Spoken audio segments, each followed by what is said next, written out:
안녕하세요, 여러분. 저는 이정희예요. 올해 이른을 앞둔 할머니죠. 오늘은 여러분께 제 이야기를 들려드리려고 해요. 길고 험했던 제 인생 이야기를요. 혹시 지금 힘들어 하시는 분들, 자신만을 위한 삶이 뭔지 모르겠다는 분들께 작은 위로가 되었으면 좋겠어요. 제 이야기는 작은 동네 서점 봄책방에서 시작돼요. 1978년 26살의 저는 갓 결혼한 신부였어요. 남편과 함께 작은 서점을 열었죠. 그때만 해도 동네마다 작은 서점들이 있었거든요. 아이들이 용돈을 쥐고 와서 만화책을 사고, 학생들이 참고서를 찾고, 어른들이 소설책을 빌려가고, 그런 정겨운 공간이었어요. 남편은 정말 책을 사랑하는 사람이었어요. 정희야, 우리 서점이 이 동네 사람들의 작은 도서관이 되었으면 좋겠어. 그런 말을 자주 했죠. 그래서 봄책방은 단순히 책을 파는 곳이 아니라 동네 사람들이 모여서 이야기를 나누고 아이들이 숙제를 하러 오는 그런 따뜻한 공간이었어요. 몇 년 후 큰아들 민수가 태어났어요. 그리고 2년 뒤에는 둘째 진수도요. 서점 한쪽 구석에 아이들을 눕혀두고 손님을 맞았던 기억이 나네요. 아이들이 울면 얼른 달래고 젖을 먹이고 그러면서도 책을 정리하고 계산을 했어요. 남편은 아이들을 무척 예뻐했어요. 우리 아들들 커서 뭐가 될까? 민수는 책을 좋아하니까 작가가 될까? 진수는 호기심이 많으니까 과학자가 될까? 그런 이야기를 하면서 아이들 머리를 쓰다듬곤 했죠. 그런데 민수가 5살, 진수가 3살이 되던 해였어요. 1985년 겨울이었죠. 남편이 갑자기 쓰러졌어요. 여보, 머리가 너무 아파. 그게 남편이 제게 한 마지막 말이었어요. 뇌출혈이었어요. 병원에 실려갔지만 29의 젊은 나이에 남편은 세상을 떠났어요. 장례를 치르고 나서야 현실을 깨달았어요.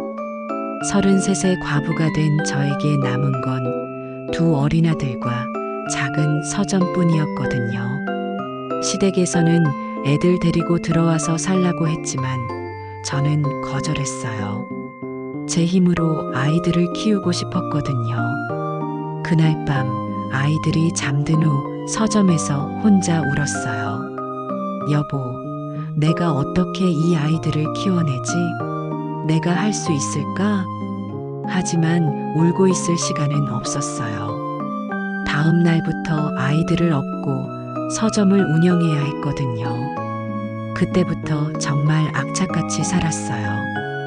새벽 5시에 일어나서 아이들 밥 해주고 서점 문 열고 손님 맞고 저녁에는 아이들 숙제 봐주고 주말에는 도매상에 가서 책을 떼어오고요.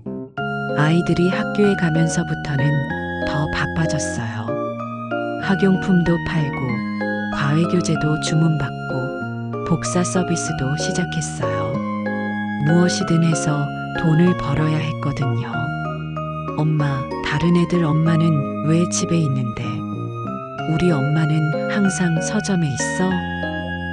민수가 그런 말을 한 적이 있어요. 가슴이 찢어지는 것 같았지만 엄마가 열심히 일해야 민수와 진수가 공부할 수 있잖아 라고 대답할 수밖에 없었어요. 아이들이 자라면서 서점 일도 점점 힘들어졌어요. 1990년대 들어서면서 대형 서점들이 하나둘 생기기 시작했거든요. 손님들이 점점 줄어들었어요. 하지만 포기할 수는 없었어요. 민수는 중학생이 되었고 진수도 초등학교 고학년이었어요. 둘 다 공부를 잘했어요. 특히 민수는 전교에서 1, 2등을 오가는 우등생이었죠. 엄마, 나 서울대 가고 싶어. 민수가 그런 말을 했을 때 얼마나 기뻤는지 몰라요. 동시에 걱정도 됐고요. 서울대를 보낼 만큼 형편이 되나 싶어서요. 그때부터 더 악착같이 일했어요. 서점 일만으로는 부족해서 다른 일도 했어요. 새벽에는 신문 배달, 밤에는 집에서 봉투 접는 내지기까지 했어요. 손가락이 다 까졌지만 그래도 했어요. 정희야, 너무 무리하지 마라. 몸이 상한다. 동네 언니들이 걱정해줬지만 멈출 수가 없었어요. 아이들이 친구들 앞에서 위축되지 않게 해주고 싶었거든요. 고등학교에 들어간 민수는 정말 열심히 공부했어요. 학원비가 부담스러웠지만 어떻게든 보내줬어요. 진수도 형을 따라 공부를 잘했고요. 그런데 민수가 고3이 되던 해 큰 시련이 찾아왔어요. 제가 갑자기 쓰러진 거예요. 과로와 스트레스 때문이었어요. 병원에서는 무조건 쉬어야 한다고 했어요. 엄마, 내가 공부 그만하고 알바할게. 민수가 그런 말을 했을 때 정말 억장이 무너지는 것 같았어요. 안 돼, 민수야. 엄마는 괜찮아. 너는 공부만 해. 그렇게 말하면서도 눈물이 났어요.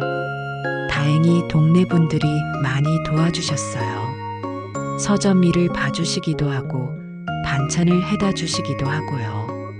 그분들 덕분에 민수는 무사히 수능을 치를 수 있었어요. 그해 겨울, 민수가 서울대 경영학과에 합격했다는 소식을 들었을 때 정말 하늘이 무너지는 줄 알았어요. 기쁨으로요. 서점에서 혼자 우아악하고 울었어요. 여보, 우리 민수가 해냈어요. 서울대에 붙었어요. 남편 사진 앞에서 그렇게 중얼거렸어요.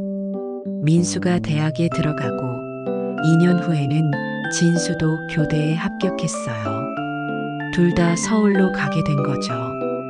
등록금, 생활비, 정말 어마어마한 돈이 들어갔어요.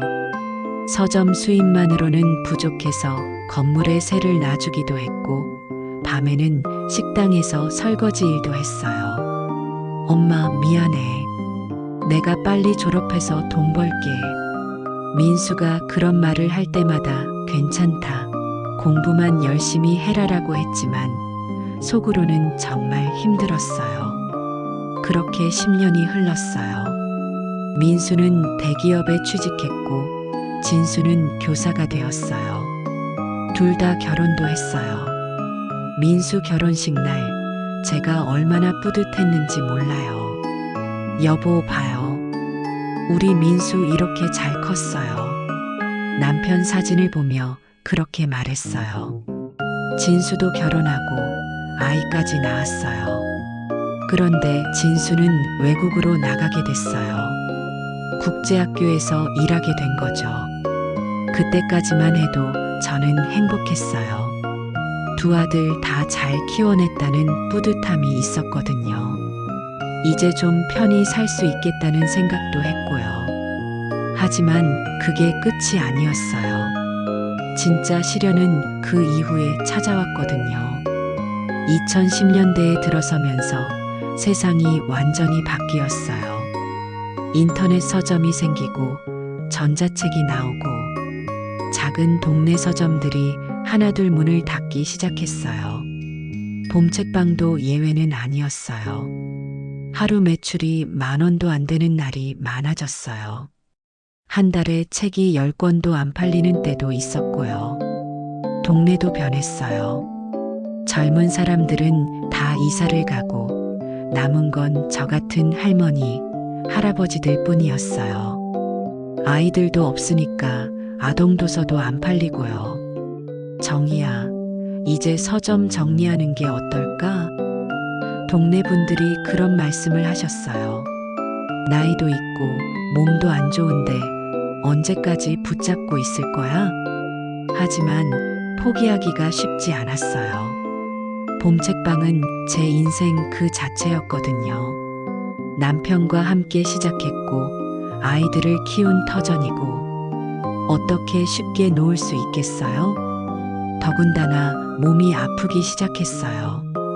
관절염 때문에 걷기도 힘들고 혈압약도 먹어야 하고 병원에 가는 횟수가 점점 늘어났어요.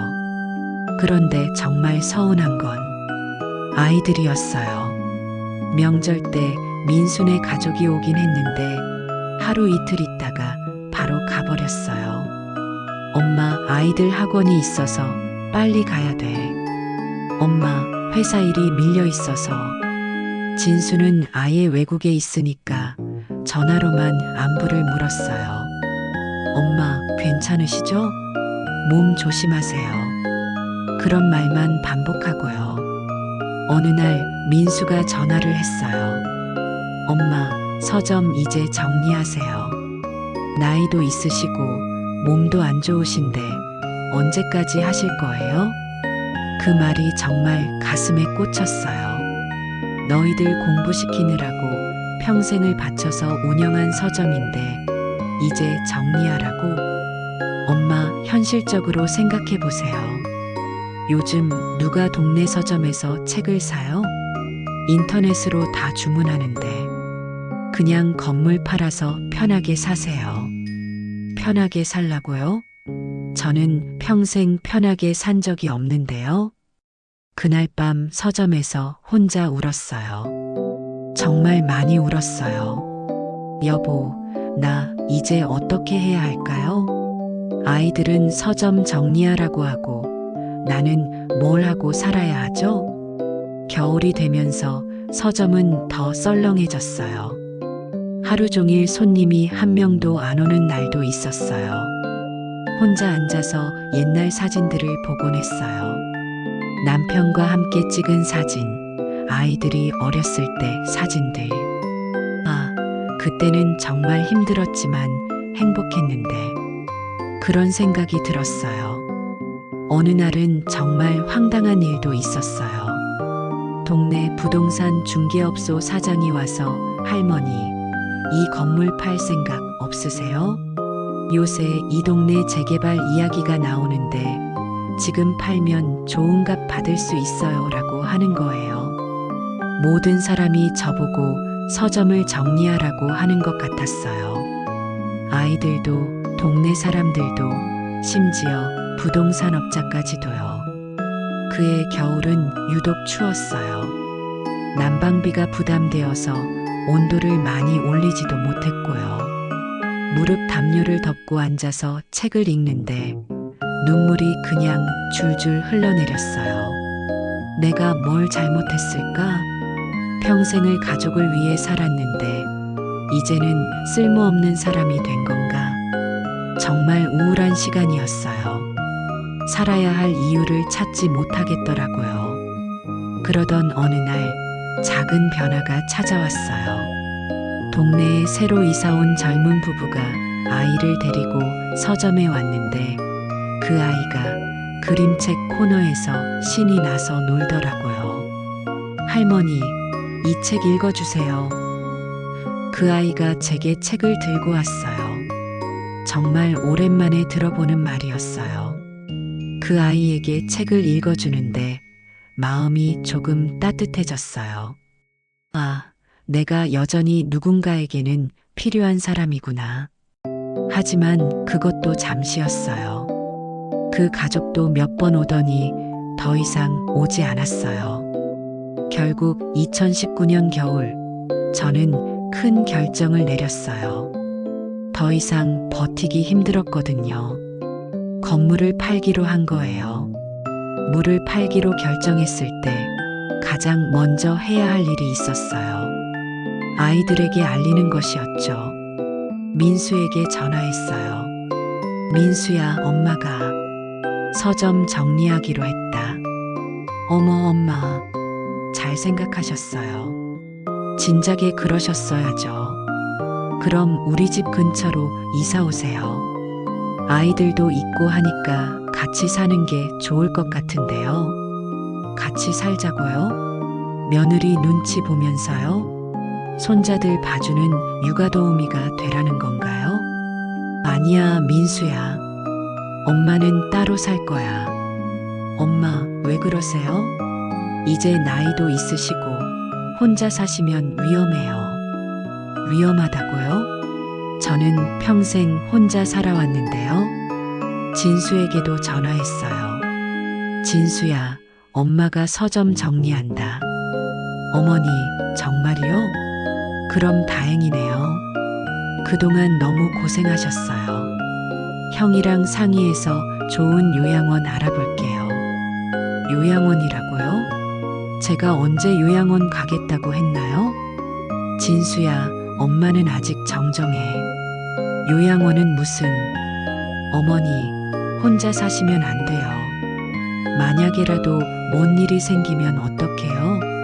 외국에 있는 제가 어떻게 도와드려요? 아이들과 통화를 하고 나니까 더 우울해졌어요. 아이들에게는 제가 그냥 부담스러운 존재인 것 같았거든요. 돌봐야 할 짐 같은. 그날 밤 정말 많은 생각을 했어요. 내가 평생 뭘 했지?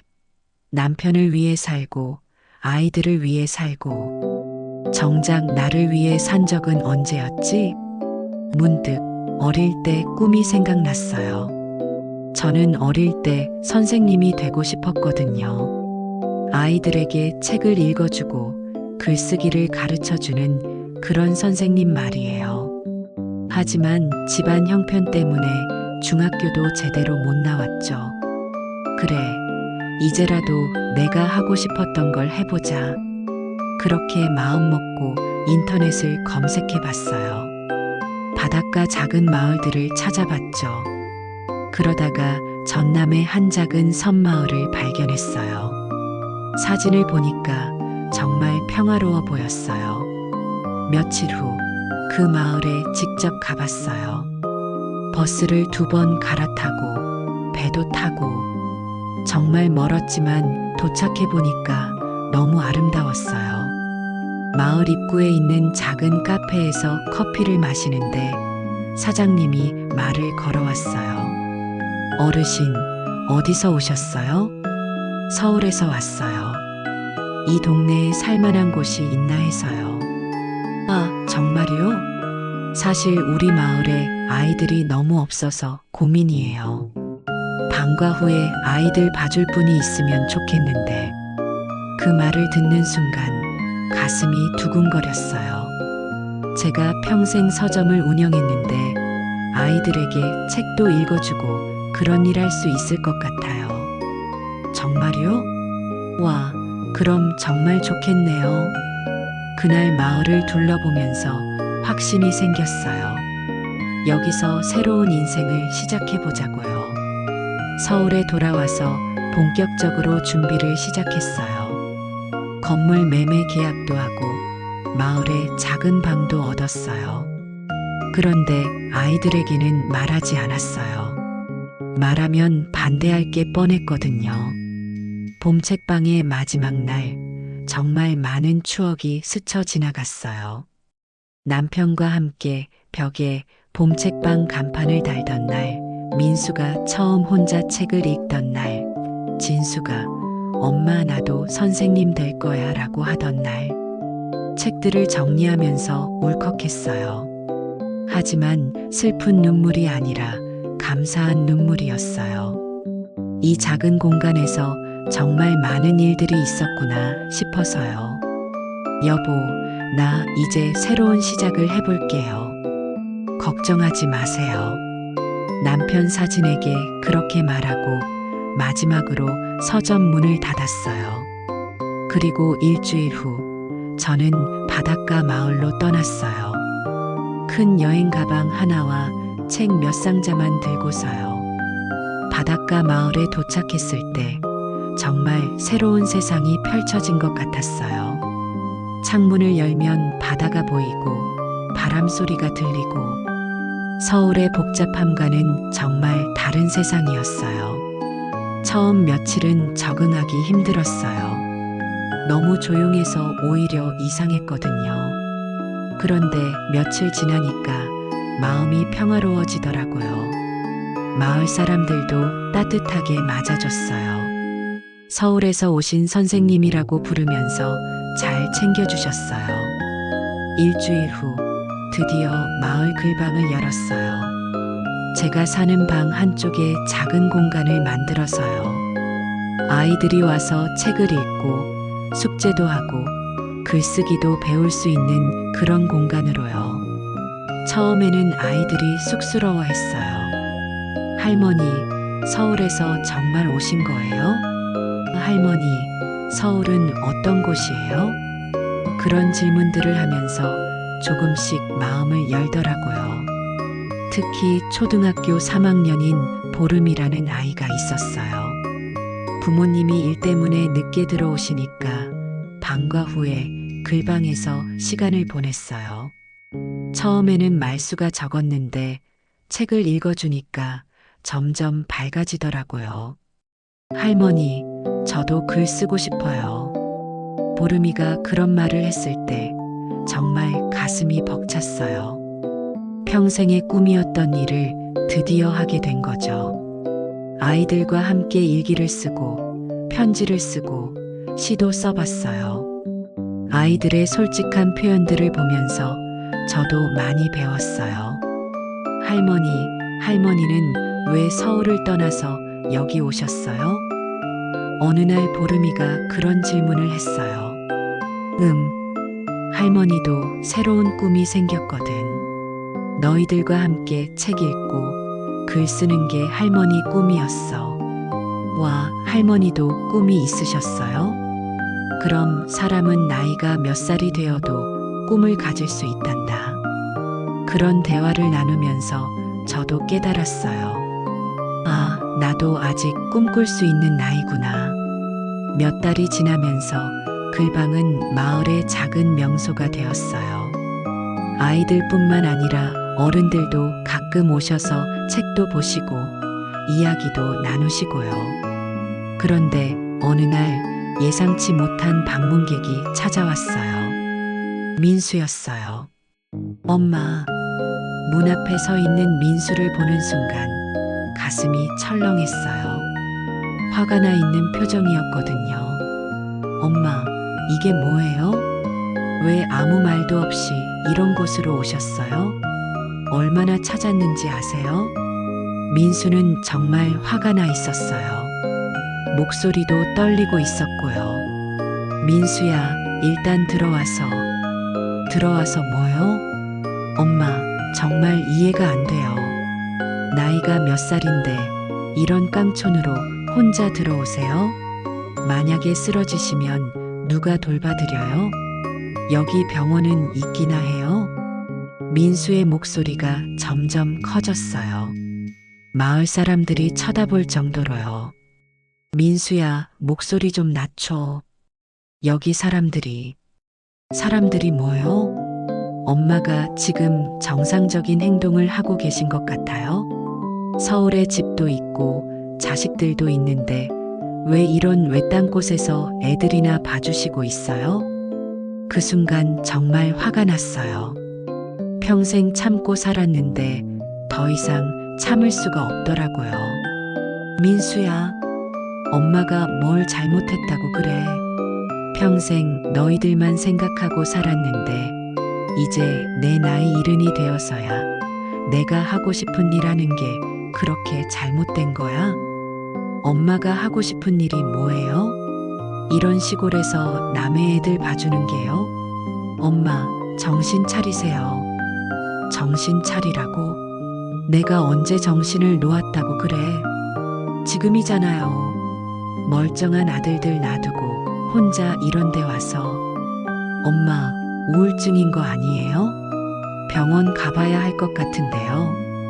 우울증이라고요? 저를 병자 취급하는 거예요? 민수야, 엄마는 지금 평생 그 어느 때보다도 행복해. 아이들과 함께 책 읽고 글 쓰고 이게 엄마가 정말 하고 싶었던 일이야. 그런 일은 서울에서도 할 수 있잖아요. 왜 굳이 이런 데까지 와서요? 사람들이 뭐라고 생각할까요?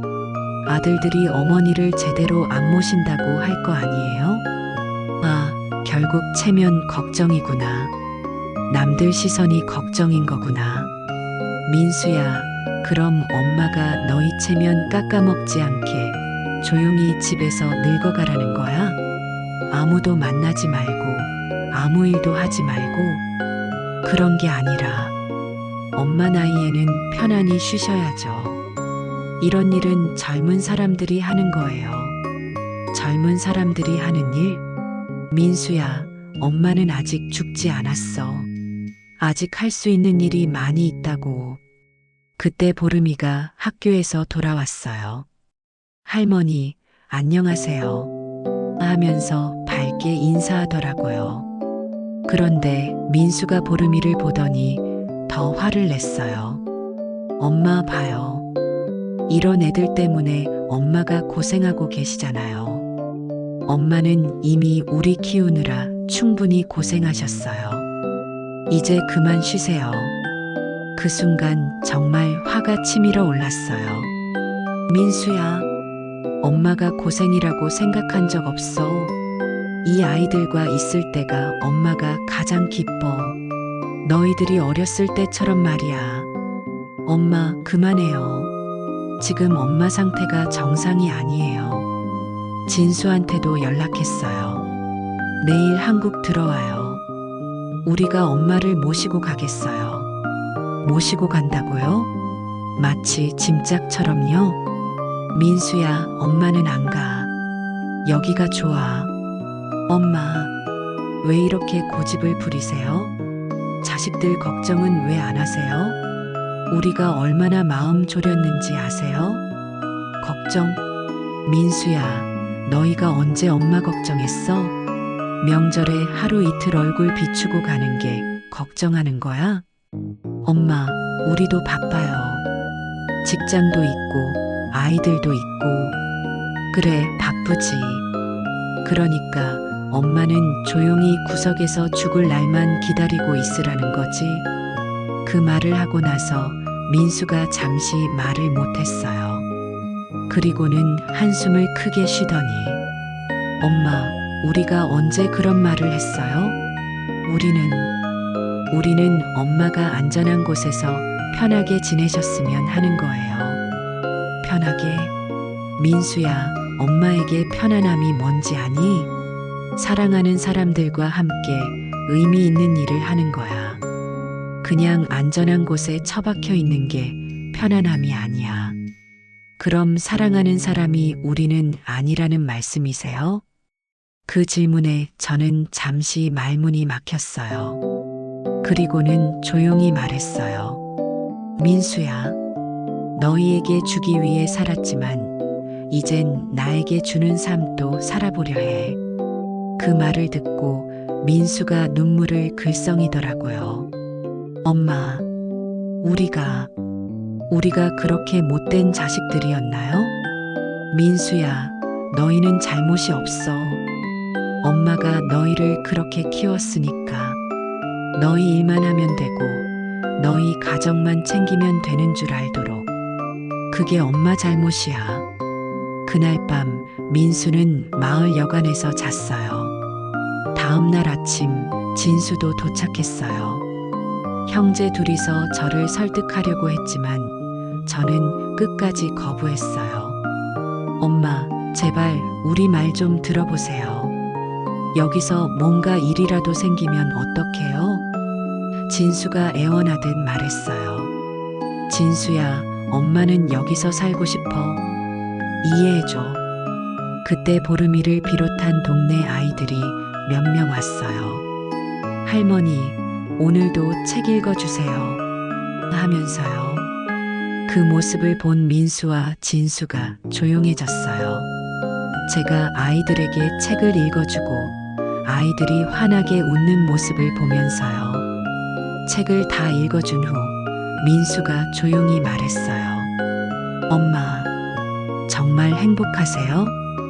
응, 정말 행복해. 우리 때문에 이런 생활을 못 하셨던 거예요? 민수야, 그런 게 아니야. 그때는 그때대로 의미가 있었어. 너희를 키우는 것도 행복했고. 하지만 이제는 나를 위한 시간을 갖고 싶어. 그제야 민수와 진수가 이해하는 것 같았어요. 엄마, 죄송해요. 우리가 너무 이기적이었네요. 진수가 울먹이며 말했어요. 아니야, 진수야. 너희도 각자 삶이 있는 거야. 하지만 엄마도 엄마 삶이 있다는 걸 이해해줘. 그날 오후 아들들은 서울로 돌아갔어요. 떠나기 전에 민수가 제 손을 잡으며 말했어요. 엄마, 자주 연락드릴게요. 그리고 가끔 아이들 데리고 놀러 올게요. 그래, 기다릴게. 아들들이 떠나고 나서 혼자 바닷가에 앉았어요. 석양이 정말 아름다웠어요. 여보, 나 이제 정말 내 삶을 살고 있어요. 바다를 보며 중얼거렸어요. 그 후 몇 달이 지났어요. 정말 놀랍게도 민수가 한 달에 한 번씩 가족들과 함께 찾아와요. 진수도 휴가 때 아이들과 함께 왔고요. 손자들이 할머니, 바다 예뻐요. 할머니, 여기 살면서 심심하지 않아요? 그런 말을 할 때 정말 행복해요. 그리고 며느리도 어머니, 정말 좋은 일 하시네요. 아이들이 할머니 이야기를 집에서도 자주 해오라고 말해주더라고요. 지금 저는 매일 아침을 꽃처럼 열어요. 창문을 열면 푸른 바다가 보이고 아이들의 웃음소리가 들려요. 잊혀진 줄 알았던 제 이름, 잊으려 했던 꿈이 다시 피어나고 있어요. 여러분, 나이는 숫자일 뿐이에요. 꿈꾸기에 늦은 나이는 없어요. 저도 70의 나이에 새로운 꿈을 꾸고 그 꿈을 이루어가고 있잖아요. 혹시 지금 남을 위해서만 살고 계신 분들이 있다면 용기 내보세요. 나를 위한 삶도 살아보세요. 그것이 이기적인 게 아니에요. 오히려 나를 사랑할 줄 아는 사람이 다른 사람도 제대로 사랑할 수 있어요. 저는 지금도 매일 아이들과 함께 책을 읽고 글을 써요. 그리고 바닷가를 걸으면서 여보, 고마워요. 나에게 이런 기회를 주셔서 라고 중얼거려요. 인생은 끝날 때까지 끝난 게 아니에요. 새로운 시작은 언제든 할 수 있어요. 여러분도 용기 내세요. 여러분의 꿈을 찾아서 한 걸음씩 나아가 보세요. 고맙습니다.